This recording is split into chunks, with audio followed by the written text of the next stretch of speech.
Okay, pretty much done here anyway. Just watering a few of these native plants. It's a bitch really, we're coming into hot weather and none of this has got irrigation. So I hope one of the locals is having a go. I highly doubt. Apparently these are cabbage. These are the ones there. Brassicas that are plonked through. I'd be surprised if that actually survived, to be honest, because it's just as dry as chips out here with no irrigation. Somebody's watered the ones up against the shed, obviously got here earlier than me, and I could tell that watered, but yeah, it gave me another blast anyway. All this is on irrigation lines, so it doesn't really quite matter. I've set these to half an hour a day. Somebody else apparently works at the nursery that I used to work at, because I recognise some punnet sizes here. Unfortunately, so did a couple of rabbits. Well, not the punnet sizes, but what was in them.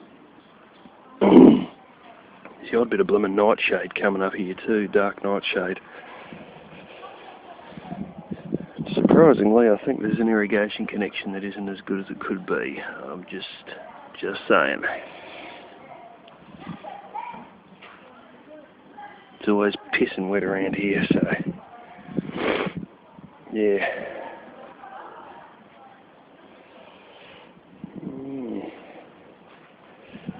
These aren't as, these are the blooming ones I put in. It's very few. They might give us something, I suppose, but they're got this curl leaf thing like I showed last week. They're a bit disappointing, to be honest. Nowhere near as good as my ones, but mine only planted a week earlier, same stuff. And mine are actually getting to the point now where they need to be staked, because they're actually, if I water them from above and too much water hits the leaves, mine will actually slump down, so mine are at the point of needing staking, whereas these just aren't even that tall. So I think these are different varieties, like I was saying last week. These leeks are going good though. I'd say that tomato's not going to make it. The leeks are brilliant though. It's unbelievably big compared to what it was when I put them in only a few weeks ago. Gave these a water because of the no irrigation on them. Fertilised that one a bit. That one quite a lot. I can't remember if I fertilised that or not, but I hope I didn't over-fertilise it, but they sort of have a little bit too much stuff planted a little bit too close, so hopefully the over-fertilising, possible over-fertilising won't matter so much, and I fertilised that one as well. So yeah, I might give these other ones that aren't irrigated a second water. It's one of those things, sometimes you can squirt it all on the top and it all looks wet, but the reality is it's not wet worth a shit. It's only wet for the first half an inch, so it sort of needs one of those good soaking squirts. Anyway, we've got a couple of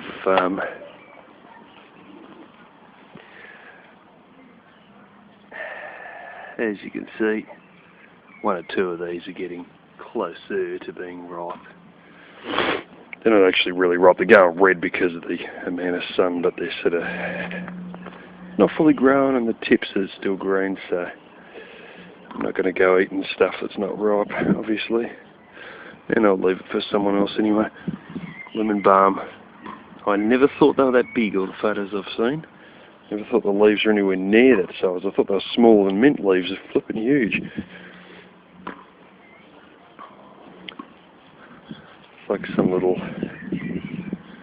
bunny wabbit.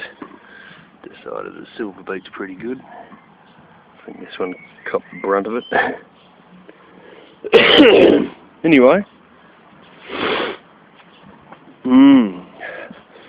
I hazard a guess and say this attempt at a compost heap has kind of failed. There's the trouble with a lot of this, you know, there's very few people even watching it, looking at it. Fortunately, one of the Asian guys who works at the same nursery I used to work at is making a bit of a go of it. That's fat hen, or lamb's quarters. So is that one. That just comes up all over the place. It's basically a weed in this country, but it's, you know, they used to eat it in Europe as a vegetable, so. Alright.